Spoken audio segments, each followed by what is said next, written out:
We are allocating the entire $60 billion buyout to Brandon, my father announced across the polished mahogany table, his tone as casual as if he were reading a weather report. Then he looked directly into my eyes, his expression completely cold. Now pack your personal desk items, Teresa. You are officially removed from the company. My mother smiled softly, taking a delicate sip from her china teacup.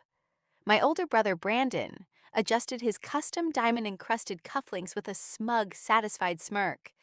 The hum of the air conditioning unit overhead filled the heavy silence of the boardroom. I looked around the room, feeling the phantom burn of 8 years of quiet sacrifice, before asking the one question nobody at that table had anticipated. So, you finalized the sale of Vance Clean Tech without my core battery optimization algorithm patents? My mother gave a soft, condescending laugh. Teresa, sweetie, we sold our family business. Across the table, the lead buyer, Arthur Vance, CEO of Global Energy Dynamics, stopped writing mid-sentence. He slowly stood up, closed the leather-bound acquisition folder in front of him, and turned his gaze directly toward my father. That was the exact second I realized my family hadn't just betrayed me. They had catastrophically miscalculated everything. 8 years earlier, none of this looked dangerous. Back then, our family enterprise still felt small enough to be built on shared dreams. Our original office in San Jose, California, smelled like stale coffee, warm printer paper, and the citrus floor cleaner used by the night crew. My father, Richard Vance, wore the same charcoal suit to every pitch meeting. My mother, Eleanor, kept framed family portraits behind her desk to sell the image of a united household. And then there was Brandon. Brandon could walk into a crowded room of venture capitalists and convince them he was the smartest vision strategist in Silicon Valley within 5 minutes. I was the complete opposite. At 32, I was the engineer who preferred the quiet, isolated lab to the stage lights. I wore simple gray blazers, tied my dark hair back in a quick clip, and kept a worn blue grid-lined notebook right next to my keyboard. That notebook contained the original mathematical formulas, thermal calculations, and early architectural code for an AI-driven energy storage system, a technology that would eventually elevate our modest startup into a multi-billion-dollar acquisition target. I still remember the night the first prototype finally worked. I was 26, running on cold espresso, when the energy cells rebalanced under extreme pressure without short-circuiting. I laughed so hard my eyes watered. The following week, Brandon took the prototype to a tech summit in San Francisco. He was magnificent on stage. I'll give him that. He knew precisely when to pause for effect, when to smile, and how to translate complex thermodynamic math into punchy slogans investors could digest over drinks. When an investor asked how he developed the dynamic cell balancing algorithm, Brandon glanced toward the dark back row of the auditorium where I was standing in the shadows.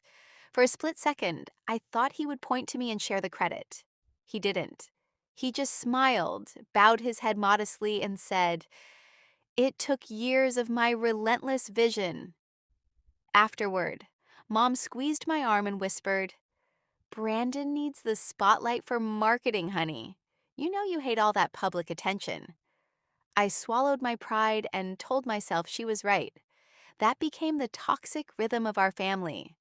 I built, Brandon presented, Dad negotiated, Mom polished the PR narrative, and with every milestone the company achieved, my name was quietly erased from the official history. Before Vance Clean Tech ever launched a single product using my algorithm, I had designed and patented the core architecture entirely on my own time, using my personal savings and independent lab equipment. A senior intellectual property attorney had warned me years ago never to sign over sole ownership just because it was a family business. So, I didn't. I granted the company an exclusive operational license to use the system, but I retained 100% of the underlying patents, along with a strict clause stating that any change in corporate control required my explicit written consent. At the time, they viewed it as routine administrative paperwork. They simply assumed I would always follow their lead. 8 years later, when Brandon started holding secret, closed-door meetings with international energy conglomerates, and my calendar invitations mysteriously stopped arriving, I pulled that old blue notebook out of my desk drawer. For the first time, I realized they hadn't just forgotten I owned the tech. They were banking on me being too passive to enforce my rights. The first time I heard the buyout figure, I thought I had misheard. $60 billion. Dad brought it up during a Sunday family dinner, slicing into his prime rib as casually as if he were discussing quarterly inventory. Brandon sat across from me, swirling his vintage wine with a smug grin.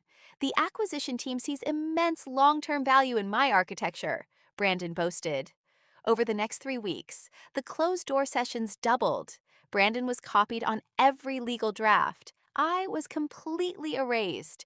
Then, a massive compliance document landed in my inbox. Dad called it a standard administrative sign-off. I opened it at my kitchen counter late at night. The legalese was dense, but one specific clause jumped out: transfer of core IP and patent assignment consent. They needed my signature to hand over my patents to Global Energy Dynamics. The next morning, Dad leaned against my office doorframe with a forced smile. Just sign Section 4, Teresa. Legal needs to clear up the loose ends before Friday. Why am I considered a loose end, Dad? His warm smile vanished instantly. Don't make this simple transaction complicated, Teresa. That evening, Mom called. Brandon is under immense pressure, sweetie. This buyout is his legacy. Please don't turn this into some petty family ownership argument. An ownership argument. As if 8 years of original engineering, late nights, and federal patent filings were just a personal grievance. I immediately called Marcus, my longtime mentor and the firm's chief financial officer, whom I had trusted for a decade. Don't sign anything yet, Marcus reassured me over the phone. Let me inspect the deal structure first. For a moment, I breathed a sigh of relief. But 3 days later, I walked into a high-end steakhouse downtown and saw Marcus sitting in a corner booth with Brandon. They were clinking glasses. A heavy leather contract binder sat between them. Marcus followed me out to the parking lot. He didn't even bother denying it. Brandon had offered him a multi-million-dollar executive VP position in the new conglomerate if the deal went through. You knew what they were doing to me, I said quietly, the disappointment cutting deeper than I expected. Marcus looked down at his leather shoes. I know where the momentum is, Teresa. Don't fight the tide. That night, I hired Hazel Sterling, one of the top IP litigation attorneys in California. She reviewed my original licensing contract, tapped a specific paragraph, and looked up at me. Your family can sell their shares, their offices, their brand, and their trucks, Claire said smoothly. But they cannot transfer or sell your core patents to Global Energy Dynamics without your signature. What happens if I refuse to sign? I asked. Claire leaned back in her chair with a sharp smile. Then they are selling a $60 billion wrapper with absolutely nothing inside it. That was the moment my mindset shifted completely. I stopped expecting my family to show loyalty, and I began preparing for war. Over the next month, they systematically pushed me out. Meetings vanished from my schedule. My access to high-level servers was restricted. Then Dad called me into his corner office and slid a single piece of paper across his desk. $100,000, he said flatly. A clean severance package, no drama. It was a total surrender contract, demanding I resign, waive all future royalties, and sign over my patents for a fraction of a percent of their worth. I looked him dead in the eye. You want my life's work for $100,000? Dad's jaw hardened. I want you to stop acting like this company revolves around your ego. I didn't argue. I handed the paper to Claire, who formally rejected the severance through legal channels. In response, my mother launched a subtle whisper campaign within the company, telling board members that I was suffering from burnout and unstable under pressure. Then came the pre-acquisition gala at the Silicon Valley Country Club.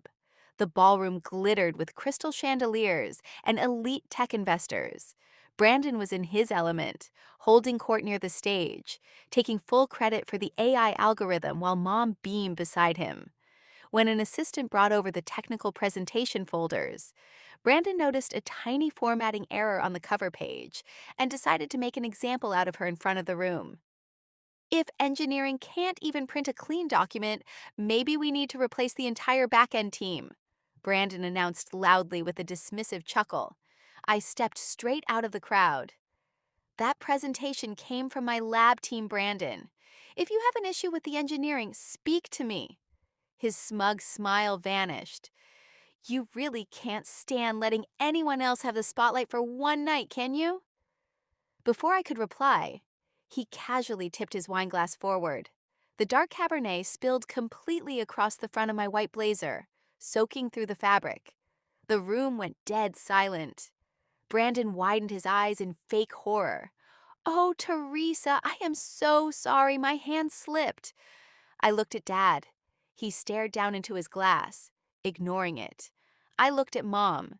She leaned in and whispered coldly, "Don't you dare make a scene here." Something inside me went completely still and icy cold. I walked to the restroom, cleaned the stain as best I could, pulled out my phone, and called Claire. "Execute the formal notice," I said. "We're shutting it down." The next morning, Claire officially notified Global Energy Dynamics that the core technology powering Vance Cleantech was encumbered by unassigned patents and that no transfer consent had been granted. Yet, my father pushed forward anyway, convinced that a $60 billion buyout made him invincible. He scheduled the final signing ceremony in the main boardroom. They had no idea that when I walked into that room, I was carrying the one legal key that would tear their entire empire to the ground. The silence in the boardroom was suffocating. Arthur Vance, the lead buyer from Global Energy Dynamics, stood motionless at the head of the table, his hand resting on the closed leather folder. My father's face flushed a deep, dangerous crimson. "What do you mean the deal hasn't closed, Arthur? The contracts are sitting right here." "The funds have been frozen," Arthur replied flatly, his voice echoing in the vast room. "Because as of 8 a.m. this morning, my legal team received a formal notice of unassigned intellectual property. We have a fatal ownership defect." My father turned on me, his eyes wild. "What did you do?" Claire Sterling stepped forward smoothly, placing a heavy blue binder onto the glass table. "Teresa did nothing except exercise her legal rights as the sole owner of the core battery balancing patents. She has formally declined to transfer her property to your buyer." Brandon shot out of his executive chair, slamming his hands onto the table. "This is insane. She works for us. The company owns everything built in that lab." "Correction," Claire said, opening the binder to a notarized document from 8 years ago. The company was granted an exclusive operational license. The original patents, thermal algorithms, and foundational code were registered independently under Teresa Vance's name prior to corporate deployment. Under paragraph 14B of your own licensing agreement, any change of corporate control voids the license unless Teresa signs a written transfer consent. Arthur Vance looked directly at me. "Miss Vance, did you sign that consent?" I looked him dead in the eye. "No, and I never will." Brandon's face turned ghostly pale. My father scrambled to salvage the narrative, his voice trembling with forced authority. "Arthur, please, this is just a minor family dispute. Teresa is upset because Brandon was named CEO. We can handle this internally." Claire slid another document across the table. It was the $100,000 severance offer my father had tried to force on me weeks earlier. "Is this how you handle internal disputes?" Claire asked quietly. "Attempting to terminate the primary patent holder before closing, while attempting to coerce her into surrendering tens of billions in IP for a fraction of a percent of its value?" Arthur read the document once, then looked up at my father with absolute disgust. "You tried to sell us an empire built on technology you didn't even own, and you attempted to trick the inventor into signing it away?" "That's not what happened," my mother interjected, her voice shrill as she dropped her porcelain cup. "It is exactly what happened," I said, standing up from my seat. Brandon took a desperate step toward Arthur. "We can bypass the algorithm. We can rewrite the code in 6 months. Arthur let out a cold, dismissive laugh. Bypass the core patent of the entire clean tech industry? You don't even know how the math works, Brandon.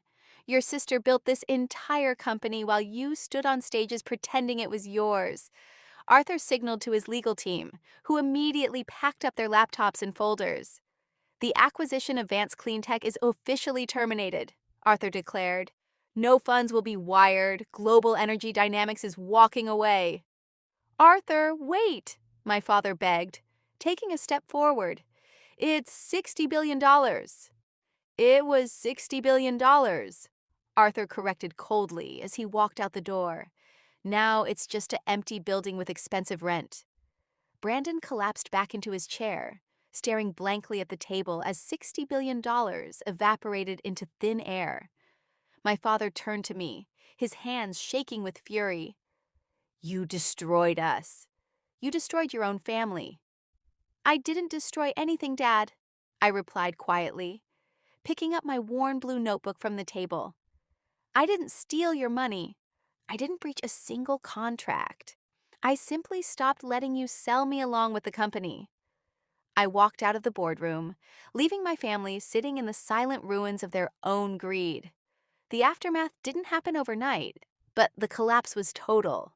Without the rights to my core patents, Vance Cleantech was stripped of its high market valuation. News of the failed buyout broke across Silicon Valley, triggering an immediate panic among investors. Lenders called in their loans, board members resigned, and within 4 months, the company filed for Chapter 11 bankruptcy restructuring. My father was forced to step down in disgrace, his reputation as a business mastermind completely shattered. My mother tried to launch another PR campaign to paint me as the bitter daughter who destroyed her family. But the public court filings and contract logs told the real story. For the first time in her life, she couldn't edit the narrative. Brandon faced a formal board inquiry over unauthorized tech access attempts and was quietly blacklisted from executive positions across California. 6 months after the boardroom showdown, I co-founded Aura Energy Labs alongside a team of brilliant, dedicated engineers. We didn't need $60 billion to start. We had the original technology, full patent ownership, and an unshakable foundation built on real integrity. One evening, as I stood near the floor-to-ceiling windows of my new San Jose headquarters, my phone buzzed. It was a message from my mother, asking if I could assist with my father's mounting legal and medical bills. I looked at the blue notebook resting on my desk, the same notebook they had dismissed for 8 years, and replied calmly through my attorney, setting up direct medical coverage without ever reopening the door to their toxic circle. I used to think loyalty meant staying silent while others took credit for your light. I was wrong. True strength isn't about fighting for a seat at a toxic table. It's about knowing what you own, standing your ground, and building your own table from scratch.